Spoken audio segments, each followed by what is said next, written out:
তোমরা গুনার কাজ ছেড়ে দাও, জাহান্নাম থেকে বাঁচবে। তোমরা ফরজ ওয়াজিব আমল ঠিকমতো করো, জান্নাত পাইবে। তোমরা সুন্নতের উপর অটল থাকো, নবীজি শাফাআত করবে। কিন্তু বান্দা নফল বন্দেগী তোমরা একমাত্র আমি আল্লাহর জন্য বলে থাকো, করে থাকো, এই জন্য আমি আল্লাহ তাআলা জান্নাতের ভিতরে তোমাকে স্পেশাল একটা মর্যাদা দান করব। সুবহানাল্লাহ। মোতাবেক আল্লাহ পাক রব্বুল আলামিন যেই সমস্ত কার্যক্রমগুলি একবারে কঠোরভাবে সমালোচনা করেছেন, নিষেধ করেছেন এবং যেটাকে শাস্তির যোগ্য হিসেবে আখ্যায়িত করেছেন, এই সমস্ত কাজগুলি হারাম। কোরআন সুন্নাহ মোতাবেক যা অবৈধ, যা নিষিদ্ধ, সেগুলি হারাম। আর হালাল, হালাল হলো বৈধ। কোরআন সুন্নাহ মোতাবেক আল্লাহ পাক রব্বুল আলামিন যে কাজগুলি সমর্থন দিয়েছেন, যে কাজগুলি বৈধ করে দিয়েছেন, যে কাজগুলি মানুষের জন্য হালাল করে দিয়েছেন, এই সমস্ত কাজগুলি নফল বন্দেগীর একটি অংশ হলো শাওয়াল মাসের 6টি রোজা। শাওয়াল মাসের 6টি রোজা নফল বন্দেগীর একটি অংশ। নবীজি সাল্লাল্লাহু আলাইহি সাল্লাম বলেন, ক্বালা রাসূলুল্লাহ সাল্লাল্লাহু আলাইহি সাল্লাম, মান সামা রমাদানা সুম্মা আতবাআহু সিত্তাম মিন শাওয়ালিন কানা কাসিয়ামিদ দাহর। নবীজি সাল্লাল্লাহু আলাইহি সাল্লাম বলেন, যে ব্যক্তি রমজানে রোজা রাখার পরে, রমজান মাসের 1 মাস রোজা পূর্ণ করার পরে, শাওয়াল মাসের প্রথম 1 তারিখ পবিত্র ঈদুল ফিতর উদযাপন করার পরে, পরবর্তীতে এই 1 মাসের ভিতরে যদি করে বান্দা বান্দিরা 6টি রোজা আদায় করে, আল্লাহ পাক রব্বুল আলামিন ওই বান্দা বান্দিদের আমলনামায় সারা বছর রোজার সওয়াব দান করবেন। সারা বছর রোজার সওয়াব দান করবেন। আল্লাহ পাক বলেন যে বান্দার প্রত্যেকটা নেক আমল 10 গুণ বৃদ্ধি হয়।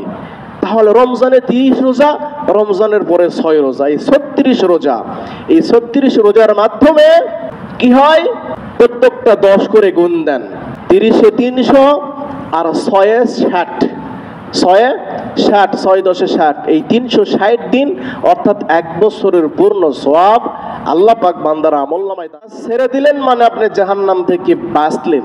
ফরজ আমল ধারাবাহিকতা বজায় রেখে ঠিকঠাক ভাবে আদায় করলেন, মানে আপনি জান্নাত পাওয়ার উপযুক্ত হয়ে গেলেন। সুবহানাল্লাহ। ওয়াজিব আমল ঠিকমতো আদায় করলেন, আপনি জান্নাত পাইলেন। এরপরে সুন্নতের উপরে আপনি আমল অটল অবিচল থেকে সুন্নতের উপরে আমল করলেন। এই সুন্নতের উপরে আমল করলে নবীজির শাফাআত পাওয়া যায়। কি পাওয়া যায়? নবীজি সাল্লাল্লাহু আলাইহি সাল্লামের শাফাআত পাওয়া যায়। আর যে ব্যক্তি নফল বন্দেগী বেশি বেশি করবে আল্লাহর, সে ব্যক্তি আল্লাহর ওলি হয়ে যায়, আল্লাহর বন্ধু হয়ে যায় বলে সুবহানাল্লাহ। আল্লাহ পাক রব্বুল আলামিন তখন বলবেন, সালামুন কাওলাম মির রাব্বির রহিম। জান্নাতে সকলকে আল্লাহ তাআলা সালাম দিবেন, বলবেন আমার পক্ষ থেকে জান্নাতীরা তোমাদের প্রতি শান্তি বর্ষিত করলাম। জান্নাতের ভিতরে আল্লাহ পাক রব্বুল আলামিন ঘোষণা দিয়ে দিবেন, আজকে জান্নাতীদের সাথে, মুমিনদের সাথে আমি আল্লাহর সাক্ষাৎ হবে, দিদার হবে।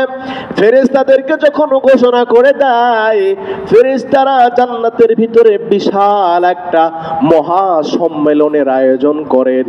এই মহা সম্মেলনে বিশাল একটা স্টেজ তৈরি করা হবে জান্নাতের ভিতরে। আল্লাহ পাক রব্বুল আলামিনের হুকুমে ফেরেশতারা স্বর্ণ খচিত, হীরা মণি মুক্তা খচিত বিশাল একটা স্টেজ তৈরি করবেন। ওই স্টেজে প্রধান মেহমান হিসেবে উপস্থিত থাকবেন জনাবে মুহাম্মদুর রাসূলুল্লাহ সাল্লাল্লাহু আলাইহি ওয়াসাল্লাম, যিনি প্রধান মেহমান হিসেবে স্টেজে উপস্থিত থাকবেন। তিনার পিছনে সমস্ত রাসূলগণ থাকবেন, তার পিছনে সমস্ত নবীগণ থাকবেন। বিশাল বিশাল সিংহাসনে নবী বসা থাকবেন, রাসূলগণ বসা থাকবেন, নবীরা বসা থাকবেন, সাহাবীরা বসা থাকবেন।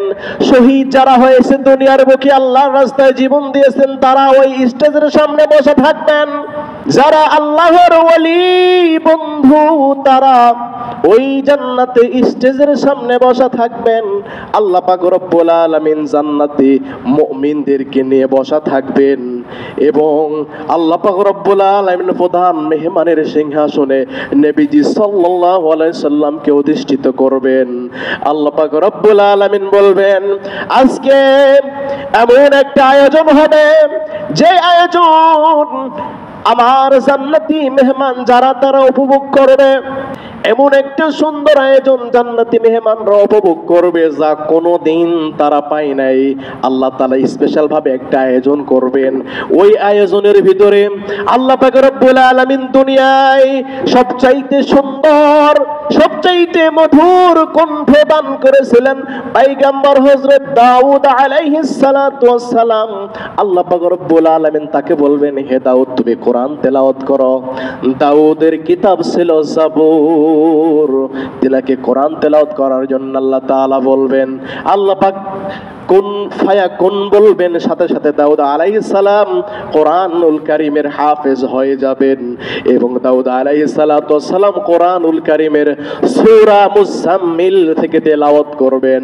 সমস্ত মানুষগুলি দাউদ পয়গম্বরের সুললিত কণ্ঠে সূরা তেলাওয়াত শুনে সকলেই জান্নাতে শুধু অন্তরের ভিতরে মজা নিতে থাকবেন। সুবহানাল্লাহ। আল্লাহ পাক রব্বুল আলামিন ডাক দিবেন, নবী গো, ও আমার হাবিব, আপনাকে আমি কোরআন নাজিল করেছি, কোরআন আপনার প্রতি অবতীর্ণ করেছি।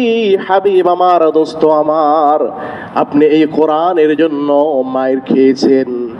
কেউ কোরআনের জন্য মায়ের খায় নাই, কোন নবী দন্দন শহীদ করে নাই। হে হাবিব, আপনার দন্দন মোবারক শহীদ হয়েছিল। তায়েফবাসী আপনার সুন্দর নূরের চেহারা থেকে রক্ত বাহির করেছিল নবী। আজকে আপনি কোরআন তেলাওয়াত করে এই জান্নাতীদের মনের ভিতরে তৃপ্তি দান করেন।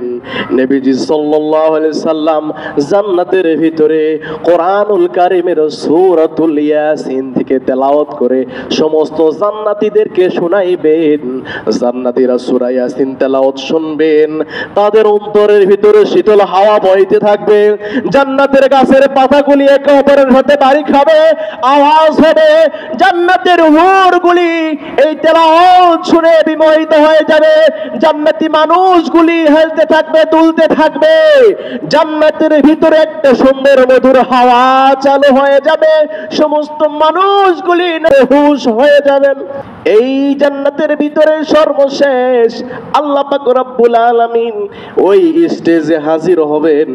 আল্লাহ তাআলার কোটি কোটি হাজার হাজার নূরের পর্দা খুলে দিবেন। ও বান্দারা, ও নবীর উম্মতেরা, যারা জান্নাতের মালিক হবে গো, ওই জান্নাতের ভিতরে আমার আল্লাহ সেই দিন স্টেজের সামনে এসে নূরের পর্দাগুলি খুলে দিবেন। আল্লাহ পাক রব্বুল আলামিনকে সকলে কেমন করে দেখবেন? যেমন আকাশে চন্দ্র উঠলে, সূর্য উঠলে দুনিয়ার সব মানুষগুলি একসাথে দেখতে পারে, কোনো অসুবিধা হয় না। ঠিক তেমন আল্লাহ পাক রব্বুল আলামিন আহকামুল হাকিমিন রব্বুল আলামিনকে সমস্ত মানুষগুলি সেই দিন তাদের দৃষ্টি দিয়ে দেখতে থাকবে। কোটি কোটি কোটি বছর কেটে যাবে। আল্লাহ পাক রব্বুল আলামিন জান্নাতীদেরকে বলবেন, ও জান্নাতীরা, আমি আল্লাহ আজকে স্বয়ং তোমাদেরকে কোরআন তেলাওয়াত করে শোনাবো। বলি সুবহানাল্লাহ। আল্লাহ পাক রব্বুল আলামিন কোরআন তেলাওয়াত শোনাইবেন। এই কোরআনের সূরা রহমান তেলাওয়াত করবেন। আমরা তো পড়ি আর রহমান আল্লামাল কুরআন খলাকাল ইনসান। আল্লাহ পাক সেই দিন বলবেন, আনার রহমান। বান্দা, তোমরা দুনিয়াতে যে রহমানের নাম শুনেছো, ওই রহমান আমি আর কেউ নই, আমি নিজে আনার রহমান। আমি নিজে আল্লাহ তোমাদের সামনে উপস্থিত। সুবহানাল্লাহ। আর রহমান আল্লামনাল কোরআন খলাকনাল ইনসান। সেই দিন আল্লাহ সূরা রহমান তেলাওয়াত করে বান্দাদেরকে শোনাইবেন। বান্দারা আল্লাহকে দেখবেন আর তেলাওয়াত শুনবেন। এই যে অনুভূতি, এই যে মজা, এই যে আনন্দ, এই যে দিলের প্রশান্তি, পৃথিবীর কোনো ওয়াইজ, কোনো বক্তা এটা বুঝায় মানুষকে বলতে পারবে না। এত মজা সেই দিন জান্নাতীদের সামনে হবে। এই জান্নাতীদেরকে আল্লাহ তাআলা সাক্ষাৎ দিবে কেন? জান্নাতীদের মনের তৃষ্ণা মেটানোর জন্য। আর এই জান্নাতে আল্লাহর দিদার কারা পাবে? যারা নিঃস্বার্থভাবে শুধু আল্লাহর জন্য, আল্লাহর ভালোবাসার জন্য, যেটা না করলে আল্লাহ কোনোদিনও বলবে না যে বান্দা তুমি নফল বন্দেগী করো নাই কেন, বান্দা তুমি মাগরিবের নামাজের পরে 6 রাকাত আওয়াবিন পড়োনি কেন, বান্দা তুমি ফজরের পরে ইশরাক পড়ো নাই কেন, বান্দা তুমি শেষ রাত্রে চোখের পানি ফেলে তাহাজ্জুদের নামাজ আদায় করোনি কেন, আল্লাহ কোনোদিন বলবে না। কিন্তু একান্ত আল্লাহর ভালোবাসায়, আল্লাহর মহাব্বতে বান্দা নফল বন্দেগী বেশি বেশি করার কারণে আল্লাহ তাআলা জান্নাতে একান্ত তাদেরকে দিদারে, তাদের মোলাকাতে আল্লাহ তাআলা তাদের কলিজাকে ঠান্ডা করে দিবেন। বলি আলাইকুম ওয়া রাহমাতুল্লাহি ওয়া বারাকাতুহু। আলহামদুলিল্লাহি নাহমাদুহু ওয়া নাস্তাঈনুহু ওয়া নাস্তাগফিরুহু ওয়া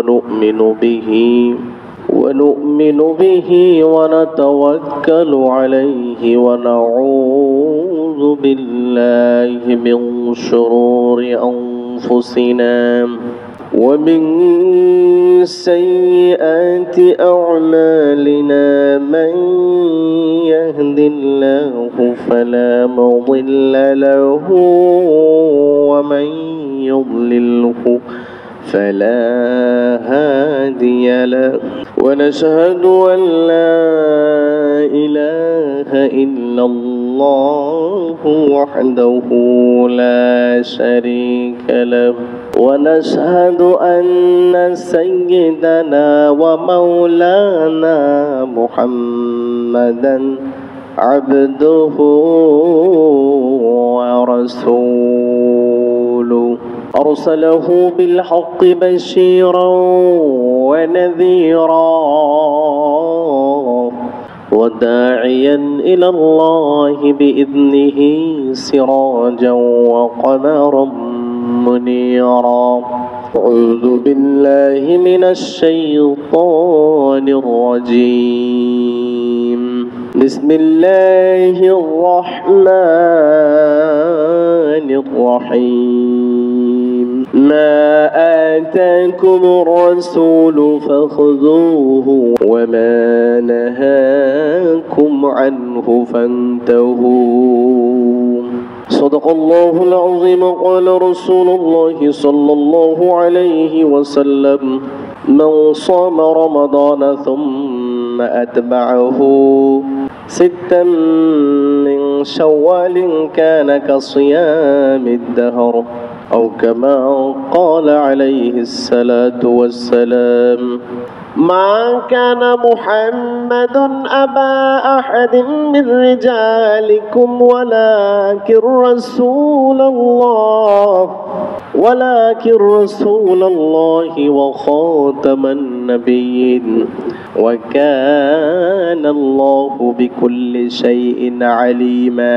إن الله وملائكته يصلون على النبي يا أيها الذين آمنوا صلوا عليه وسلموا تسليما.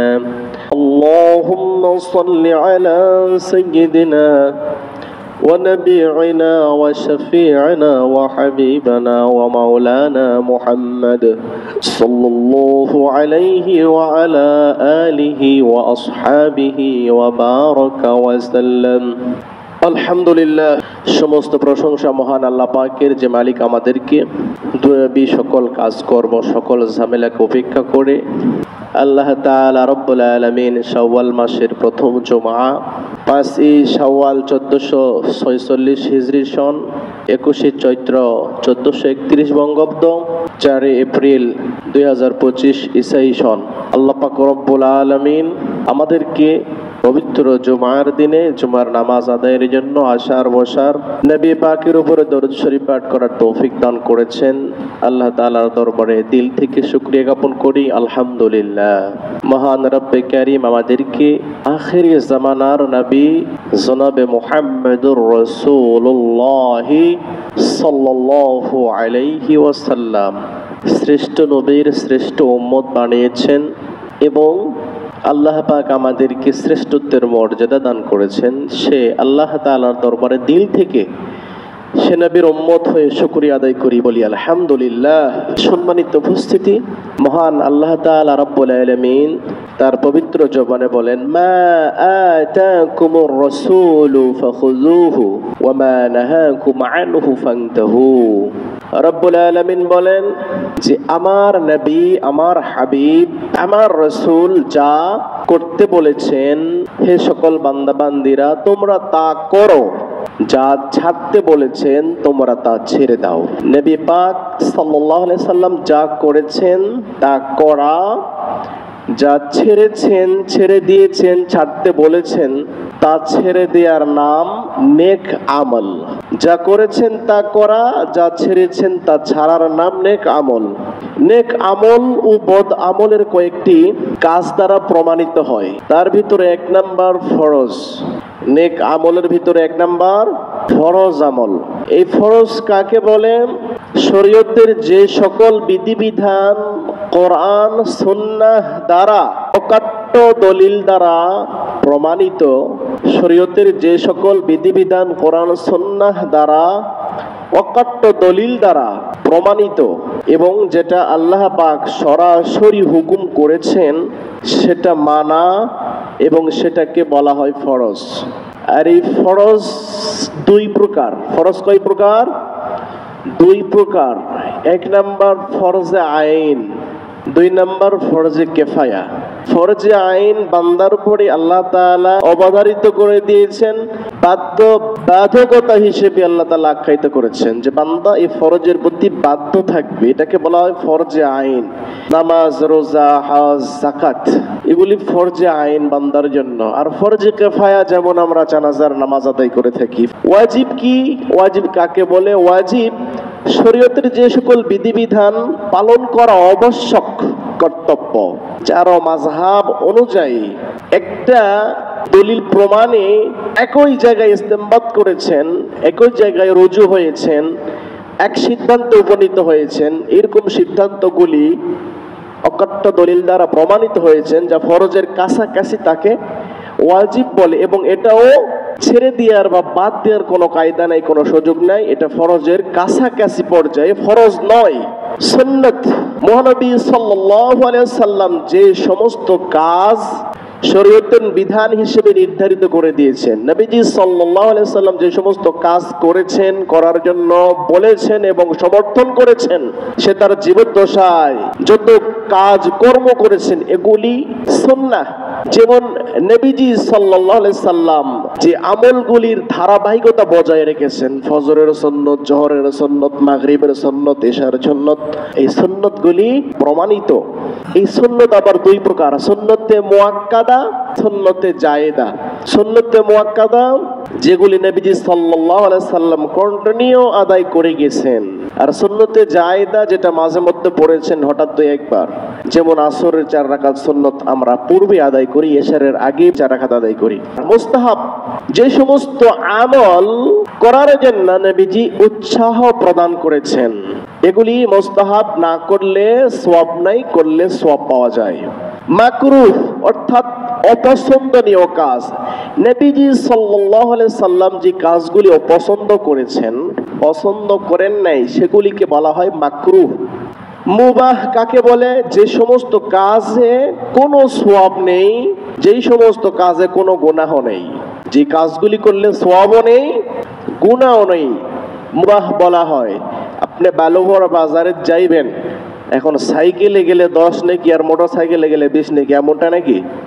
পায়ে হেঁটে যাচ্ছেন বা সাইকেলে যাচ্ছেন, আপনার ইচ্ছা, ওখানে সওয়াবও নেই, গুনাহও নেই, এটাকে মুবাহ বলা হয়। এরপরে 7 নম্বরে বলা হচ্ছে হারাম। হারাম অর্থাৎ কোরআন সুন্নাহ মোতাবেক আল্লাহ পাক রব্বুল আলামিন যেই সমস্ত কার্যক্রমগুলি একবারে কঠোরভাবে সমালোচনা করেছেন, নিষেধ করেছেন এবং যেটাকে শাস্তির যোগ্য হিসেবে আখ্যায়িত করেছেন, এই সমস্ত কাজগুলি হারাম। কোরআন সুন্নাহ মোতাবেক যা অবৈধ, যা নিষিদ্ধ, সেগুলি হারাম। আর হালাল, হালাল হলো বৈধ কোরআন সুন্নাহ মোতাবেক আল্লাহ পাক রব্বুল আলামিন যে কাজগুলি সমর্থন দিয়েছেন, যে কাজগুলি বৈধ করে দিয়েছেন, যে কাজগুলি মানুষের জন্য হালাল করে দিয়েছেন, এই সমস্ত কাজগুলি হালাল। আমলের কয়েকটি কাজ প্রমাণিত হয়, ফরজ, ওয়াজিব, সুন্নত, মুস্তাহাব, মুবাহ, সুন্নতে মুআক্কাদা, হালাল হারাম দ্বারা প্রমাণিত হয়। তাহলে গুনাহের কাজ ছাড়লে এবং নেকের কাজ করলে কি হয়? আল্লাহ পাক রব্বুল আলামিন কোরআন থেকে বলেছেন যে মা আতাকুমুর রাসূলু ফাখুযুহু ওয়া মা নাহাকুম আনহু ফান্তাহু। নবীজি যা বলেছেন তা করো, যা ছেড়েছেন তা ছেড়ে দাও। নেকের কাজ ধরা, গুনাহের কাজ ছেড়ে দেওয়ার নাম নেক আমল। আর নেক কাজ করলে কি হয়? নেক কাজ করলে ওই বান্দা আল্লাহ পাক রব্বুল আলামিনের প্রিয় হয়ে যায়, বলে সুবহানাল্লাহ। আল্লাহর প্রিয় হওয়ার জন্য যে ব্যক্তি সমস্ত গুনাহের কাজ ছেড়ে দিল, যে ব্যক্তি গুনাহের কাজ, নবীজি যেটাকে গুনাহ বলেছেন, ওমা নাহাকুম আনহু ফান্তাহু, যেটা গুনাহের কাজ নবী ছেড়ে দিয়েছেন, এই গুনার কাজ ছেড়ে দিলে জাহান্নাম থেকে বাঁচা যায়। গুনাহের কাজ ছেড়ে দিলে কি হয়? জাহান্নাম থেকে বাঁচা যায়। আপনারা মনে রাখবেন, গুনার কাজ ছেড়ে দিলে কি হয় বলেন তো? জাহান্নাম থেকে বাঁচা যায়। গুনাহের কাজ ছেড়ে দিলেন মানে আপনি জাহান্নাম থেকে বাঁচলেন। ফরজ আমল ধারাবাহিকতা বজায় রেখে ঠিকঠাক ভাবে আদায় করলেন মানে আপনি জান্নাত পাওয়ার উপযুক্ত হয়ে গেলেন, সুবহানাল্লাহ। ওয়াজিব আমল ঠিকমতো আদায় করলেন, আপনি জান্নাত পাইলেন। এরপরে সুন্নতের উপরে আপনি আমল অটল অবিচল থেকে সুন্নতের উপরে আমল করলেন। এই সুন্নতের উপরে আমল করলে নবীজির শাফাআত পাওয়া যায়। কি পাওয়া যায়? নবীজি সাল্লাল্লাহু আলাইহি সাল্লামের শাফাআত পাওয়া যায়। আর যে ব্যক্তি নফল বন্দেগী বেশি বেশি করবে আল্লাহর, সে ব্যক্তি আল্লাহর ওলি হয়ে যায়, আল্লাহর বন্ধু হয়ে যায়, বলে সুবহানাল্লাহ। এক নম্বর, গুনার কাজ ছেড়ে দিলে জাহান্নাম থেকে বাঁচা যায়। দুই নম্বর, ফরজ আমল ঠিক মতো করলে জান্নাত পাওয়া যায়। ওয়াজিব আমল ঠিক মতো করলে জান্নাত পাওয়া যায়। সুন্নতে মুআক্কাদা আমল ঠিক মতো আদায় করলে নবীজির শাফাআত পাওয়া যায়। 5 নম্বর, নফল বন্দেগী যে যত বেশি করবে আল্লাহর, সে তত বড় ওলি হবে আল্লাহর, বলি সুবহানাল্লাহ। ফরজ আমল করে মানুষ আল্লাহর হুকুম পালনে, সুন্নত আমল করে মানুষ নবীজির শাফাআত পাওয়ার কারণে, শাফাআত পাওয়ার আশায় গুনার কাজ ছেড়ে দেয় মানুষ জাহান্নাম থেকে বাঁচার আশায়। কিন্তু নফল বন্দেগী করে বান্দা কারো আশায় নয়, কারো ভালোবাসায় নয়, একমাত্র আল্লাহ তাআলার ভালোবাসায়। যে যত বেশি নফল বন্দেগী করবে সে তত বড় আল্লাহ তাআলার প্রিয় বন্ধু, ওলি হয়ে যাবে, বলি সুবহানাল্লাহ। সম্মানিত উপস্থিতি, যারা আল্লাহর ওলি হয় বা বন্ধু হবে তারা জান্নাতে সর্বক্ষণ আল্লাহকে দেখতে থাকবেন, বলি সুবহানাল্লাহ। নফল বন্দেগীর ন্যায্য মূল্য আল্লাহ তাআলা দিবেন। সেটা কি? তোমরা গুনার কাজ ছেড়ে দাও, জাহান্নাম থেকে বাঁচবে। তোমরা ফরজ ওয়াজিব আমল ঠিকমতো করো, জান্নাত পাইবে। তোমরা সুন্নতের উপর অটল থাকো, নবীজি শাফাআত করবে। কিন্তু বান্দা নফল বন্দেগী তোমরা একমাত্র আমি আল্লাহর জন্য বলে থাকো, করে থাকো, এই জন্য আমি আল্লাহ তাআলা জান্নাতের ভিতরে তোমাকে স্পেশাল একটা মর্যাদা দান করব, সুবহানাল্লাহ।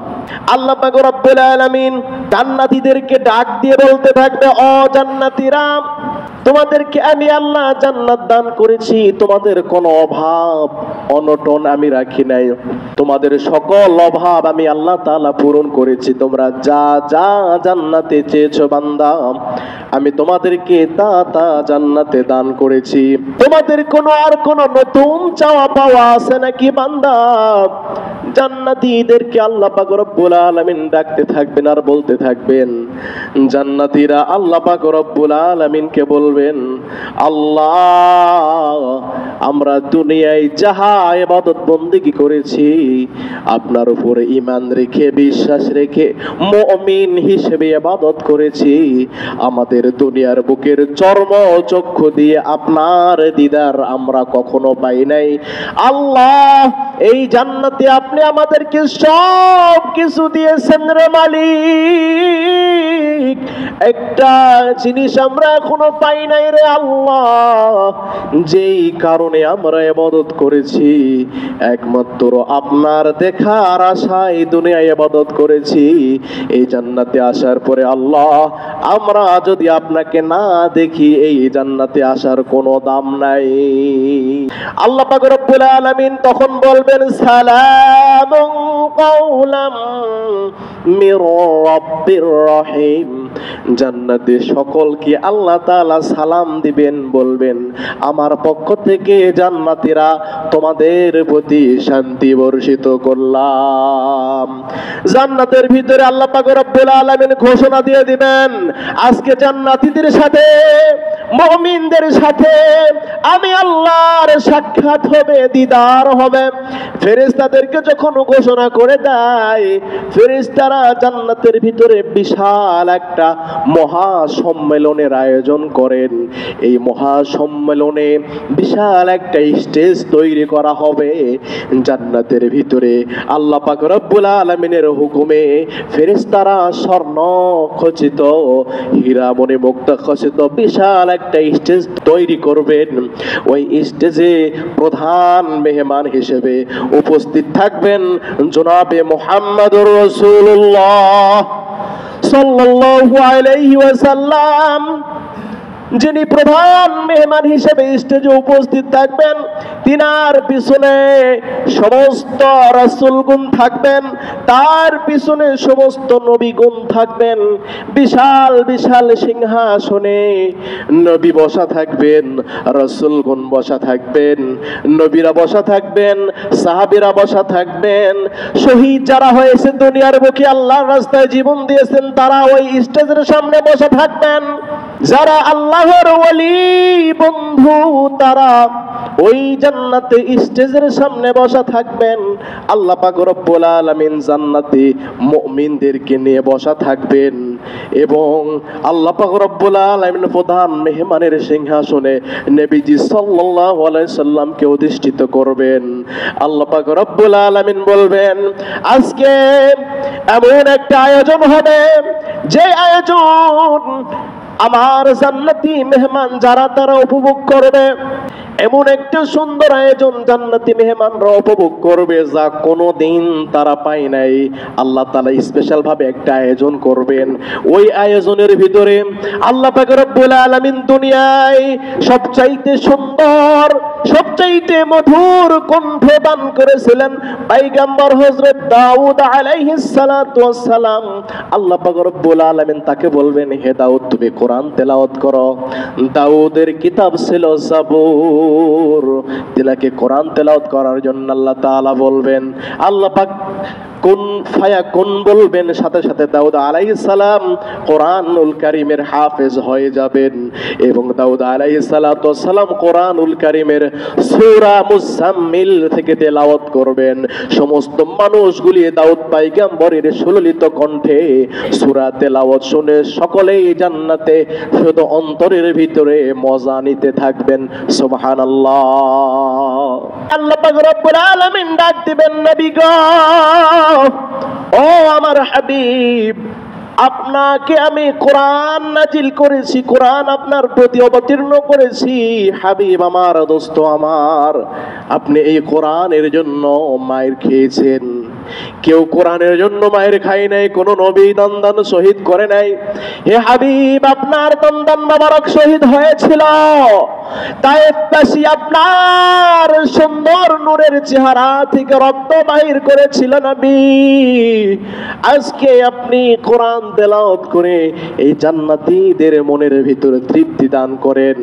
নবীজি সাল্লাল্লাহু আলাইহি সাল্লাম জান্নাতের ভিতরে কোরআনুল কারীমের সূরাতুল ইয়াসিন থেকে তেলাওয়াত করে সমস্ত জান্নাতীদেরকে শোনাইবেন।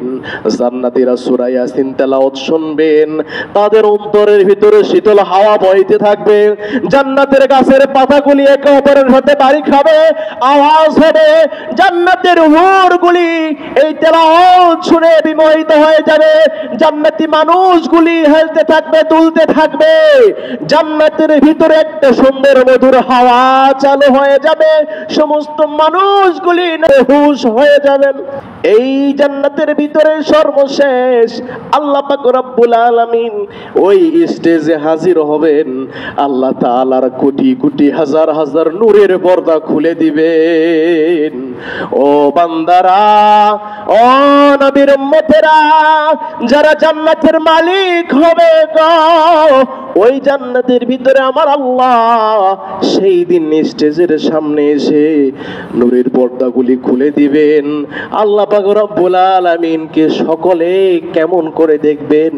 যেমন আকাশে চন্দ্র উঠলে, সূর্য উঠলে দুনিয়ার সব মানুষগুলি একসাথে দেখতে পারে, কোনো অসুবিধা হয় না, ঠিক তেমন আল্লাহ পাক রব্বুল আলামিন আহকামুল হাকিমিন রব্বুল আলামিনকে সমস্ত মানুষগুলি সেই দিন তাদের দৃষ্টি দিয়ে দেখতে থাকবে। কোটি কোটি কোটি বছর কেটে যাবে, আল্লাহ পাক রব্বুল আলামিন জান্নাতীদেরকে বলবেন, ও জান্নাতীরা, আমি আল্লাহ আজকে স্বয়ং তোমাদেরকে কোরআন তেলাওয়াত করে শোনাবো। বলি সুবহানাল্লাহ। আল্লাহ পাক রব্বুল আলামিন কোরআন তেলাওয়াত শোনাইবেন, এই কোরআনের সূরা রহমান তেলাওয়াত করবেন। আমরা তো পড়ি আর রহমান আল্লামাল কুরআন খলাকাল ইনসান, আল্লাহ পাক সেই দিন বলবেন আনার রহমান। বান্দা, তোমরা দুনিয়াতে যে রহমানের নাম শুনেছো, ওই রহমান আমি আর কেউ নই, আমি নিজে আনার রহমান, আমি নিজে আল্লাহ তোমাদের সামনে উপস্থিত। সুবহানাল্লাহ। আর রহমান আল্লামনাল কোরআন খলাকনাল ইনসান, সেই দিন আল্লাহ সূরা রহমান তেলাওয়াত করে বান্দাদেরকে শোনাইবেন। বান্দারা আল্লাহকে দেখবেন আর তেলাওয়াত শুনবেন। এই যে অনুভূতি, এই যে মজা, এই যে আনন্দ, এই যে দিলের প্রশান্তি, পৃথিবীর কোনো ওয়াইজ, কোনো বক্তা এটা বুঝায় মানুষকে বলতে পারবে না। এত মজা সেই দিন জান্নাতীদের সামনে হবে। এই জান্নাতীদেরকে আল্লাহ তাআলা সাক্ষাৎ দিবে কেন? জান্নাতীদের মনের তৃষ্ণা মেটানোর জন্য। আর এই জান্নাতে আল্লাহর দিদার কারা পাবে? যারা নিঃস্বার্থভাবে শুধু আল্লাহর জন্য, আল্লাহর ভালোবাসার জন্য, যেটা না করলে আল্লাহ কোনোদিনও বলবে না যে বান্দা তুমি নফল বন্দেগী করো নাই কেন, বান্দা তুমি মাগরিবের নামাজের পরে 6 রাকাত আওয়াবিন পড়োনি কেন, বান্দা তুমি ফজরের পরে ইশরাক পড়ো নাই কেন, বান্দা তুমি শেষ রাত্রে চোখের পানি ফেলে তাহাজ্জুদের নামাজ আদায় করোনি কেন, আল্লাহ কোনোদিন বলবে না। কিন্তু একান্ত আল্লাহর ভালোবাসায়, আল্লাহর মহব্বতে বান্দা নফল বন্দেগী বেশি বেশি করার কারণে আল্লাহ তাআলা জান্নাতে একান্ত তাদেরকে দিদারে, তাদের মোলাকাতে আল্লাহ তাআলা তাদের কলিজাকে ঠান্ডা করে দিবেন। বলি সুবহানাল্লাহ। তাহলে নফল বন্দেগীর দরকার আছে না নাই? এই নফল বন্দেগীর একটি অংশ হলো শাওয়াল মাসের 6টি রোজা। শাওয়াল মাসের 6টি রোজা নফল বন্দেগীর একটি অংশ। নবীজি সাল্লাল্লাহু আলাইহি সাল্লাম বলেন, ক্বালা রাসূলুল্লাহ সাল্লাল্লাহু আলাইহি সাল্লাম, মান সামা রমাদানা সুম্মা আতবা'াহু সিত্তাম মিন শাওয়ালিন কানা কাসিয়ামিদ দাহর। নবীজি সাল্লাল্লাহু আলাইহি সাল্লাম বলেন, যে ব্যক্তি রমজানে রোজা রাখার পরে, রমজান মাসের 1 মাস রোজা পূর্ণ করার পরে, শাওয়াল মাসের প্রথম 1 তারিখ পবিত্র ঈদুল ফিতর উদযাপন করার পরে, পরবর্তীতে এই 1 মাসের ভিতরে যদি করে বান্দা বান্দিরা 6টি রোজা আদায় করে, আল্লাহ পাক রব্বুল আলামিন ওই বান্দা বান্দিদের আমলনামায় সারা বছর রোজার সওয়াব দান করবেন। সারা বছর রোজার সওয়াব দান করবেন। আল্লাহ পাক বলেন যে বান্দার প্রত্যেকটা নেক আমল 10 গুণ বৃদ্ধি হয়। তাহলে রমজানে 30 রোজা, রমজানের পরে 6 রোজা, এই 36 রোজা। এই 36 রোজার মাধ্যমে কি হয়? প্রত্যেকটা 10 করে গুণ দেন। 30-এ 300 আর 6-এ 60, 6-এ 60, 6-10-এ 60, এই 360 দিন অর্থাৎ 1 বছরের পূর্ণ সওয়াব আল্লাহ পাক বান্দার আমলনামায় দান করেন। এই নফল ইবাদত হিসেবে, নফল বন্দেগী হিসেবে শাওয়ালের রোজা প্রত্যেকটা মুমিন মুসলমানদের জন্য অত্যন্ত জরুরি। শাওয়াল মাসের নফল রোজা কিভাবে আদায় করা হয় এর ফজিলত হিসেবে নবীজি বলেন যে 1 বছরের পূর্ণ সওয়াব পাওয়া যায় 6টি রোজা। এখন শাওয়ালের রোজা কি রোজাদারের জন্য কবুল হওয়ার প্রমাণ? এখানে একটি মাসআলা হলো শাওয়ালের রোজা কি রমজানের রোজা কবুল হওয়ার প্রমাণ কিনা। এই বিষয়ে উত্তর হলো কাহারও যে কোনো বান্দার কোনো নেক আমল কবুল হয়েছে কিনা এর আলামত হিসেবে এর ধারাবাহিকতা রমজানের পরে বজায় রাখার জন্য এই 6 রোজা। অর্থাৎ রমজানের রোজা 1 মাস আমরা আদায় করেছি, কিন্তু রমজানের পরে আর মনে হয় নামাজ লাগে না, আর মনে হয় রোজা নাই, আর মনে হয় ইবাদত নাই। রমজান হয়েছে বলে 4 কাতার 5 কাতার ভর্তি, রমজানের পরে 1 কাতারও নাই। এইরকম যদি হয় তাহলে বুঝবেন আমার ইবাদতের ধারাবাহিকতা বজায় নাই, বিধায় আমার ইবাদত কবুল হয়নি। রমজানের রোজা কবুল হয়েছে কিনা এর ধারাবাহিকতা যদি আপনার আমার বজায় থাকে তাহলে বুঝবেন হ্যাঁ রমজানের ভিতরেও আমার নামাজ ঠিক ছিল, রোজা ঠিক ছিল, রমজানের পরেও ঠিক আছে। তাহলে বুঝবেন হ্যাঁ ইবাদতের ধারাবাহিকতা যখন বজায় থাকবে তখন বুঝবেন আপনার রমজানের রোজাগুলিও কবুল হয়েছে। শাওয়ালের রোজা কি একটানা আদায় করতে হবে না মাঝে মধ্যে গ্যাপ? এখানে মাসআলা হলো একটানা আদায় করলে কোনো সমস্যা নাই। সপ্তাহে যে আমরা সোমবার অথবা বৃহস্পতিবার যে 2টা রোজা রাখি, প্রতি সপ্তাহে এরকম 2টা করে যদি রোজা রাখি 6টা রোজা আদায় হয়ে যাবে ইনশাআল্লাহ। অথবা অনেকে আইয়ামে বেজে রোজা রাখে, বিশেষ করে মা বোনেরা প্রতি চাঁদে 13, 14, 15 এই যে রোজাগুলি আদায় করা হয়, ইচ্ছা করলে আইয়ামে বীজের সাথে মিল করে আমরা আরো সাথে 3টা যোগ করে এই নফল রোজা আদায় করতে পারবো শাওয়ালের। তবে নিয়ত করতে হবে শাওয়ালের নফল রোজার। আপনি আইয়ামে বীজের 3টা করলেন, বাকি 3টা আবার ওই নফল রোজার নিয়ত করলেন, তাহলে হবে না। অবশ্যই আপনাকে শাওয়াল মাসের যে 6টা রোজার ফজিলত নবীজি বলেছেন, শাওয়াল মাসের এই নফল রোজার নিয়ত করতে হবে। শাওয়ালের যে নফল রোজার নিয়ত কখন করব? আমরা রমজানের রোজার নিয়ত করি সাহারি খাওয়ার পরে, কিন্তু আমরা এই নফল রোজার ক্ষেত্রে মাগরিবের পরটা রাত্রি নিয়ত করে ফেলবো ইনশাআল্লাহ। রমজানের রোজা কাজা হয়ে গেলে আমরা কি পরবর্তীতে শাওয়ালের রোজা আদায় করব না কাজা রোজা আদায় করব? এই বিষয়ে মাসআলা হলো মা বোনদের আল্লাহ প্রদত্ত যে সমস্যাগুলি রয়েছে, প্রতি মাসে মাসে রোজা তাদের যে নষ্ট হয়, যে আল্লাহ তাআলা নামাজ বন্দিকে মাফ করে দিয়েছেন, মা বোনদের ক্ষেত্রে শাওয়াল মাসের নফল 6টা রোজা আদায়ের পূর্বে কাজা রোজাগুলি আগে আদায় করে নিবে। অথবা ছেলেদের ভিতরে যদি মুসাফির অবস্থায় কোনো রোজা কাজা হয়ে থাকে তাহলে ওই কাজা রোজাগুলি পরবর্তী রমজানে যেই কয়টা কাজা হয়েছে সেই কয়টা আগে আদায় করতে হবে, তারপরে এই নফল 6টি রোজা আদায় করতে হবে। আল্লাহ পাক রব্বুল আলামিন আমাদের সকলকে নফল বন্দিগি বেশি বেশি করার, ইবাদত বন্দিগি বেশি বেশি করে আল্লাহ নৈকট্য লাভ করার, আল্লাহ তাআলার পবিত্র জান্নাত, সেই জান্নাতের মালিক হওয়ার আল্লাহ তাআলা আমাদের সকলকে তৌফিক দান করুন। সকলে আওয়াজ দিয়ে পড়ি আল্লাহুম্মা আমিন। ওয়া আখিরি দাওয়ানা আনিল হামদুলিল্লাহি রাব্বিল আলামিন ওয়া মা আলাইনা ইল্লাল বালাগ।